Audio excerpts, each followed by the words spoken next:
28ویں سورت۔ فرزند آدم سارا مال میرا مال ہے اور تو میرا بندہ ہے۔ تیرا حق صرف اتنا ہی ہے جتنا کھا کر فنا کر دیا اور پہن کر پرانا کر دیا ہے یا صدقہ دے کر محفوظ کر لیا ہے، ورنہ جو ذخیرہ کر لیا اس کا انجام صرف غیظ و غصہ ہے۔ تمہاری زندگی کے 3 حصے ہیں، ایک میرے لیے، ایک تمہارے لیے اور ایک مشترک ہے۔ جو میرے لیے ہے وہ تمہاری روح ہے، اور جو تمہارے لیے ہے وہ تمہارا عمل ہے، اور جو مشترک ہے وہ تمہاری طرف سے دعا اور میری طرف سے قبولیت ہے۔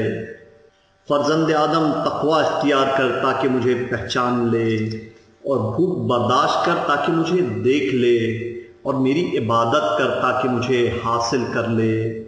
فرزند آدم اگر بادشاہ اپنے ظلم کی بنا پر جہنم میں جائیں گے، اور عرب اپنے تعصب کی بنا پر، اور علماء اپنے حسد کی بنا پر، اور فقراء اپنے جھوٹ کی بنا پر، اور تاجر اپنی بے ایمانی کی بنا پر، اور کسان اپنی جہالت کی بنا پر، اور عبادت گزار ریاکاری کی بنا پر، اور مالدار اپنے تکبر کی بنا پر، اور قاریان قرآن غفلت کی بنا پر، اور زرگر ملاوٹ کی بنا پر، اور زکوٰۃ نہ دینے والے زکوٰۃ ادا نہ کر کے جہنم میں چلے جائیں گے، تو جنت کا طلبگار کون ہوگا؟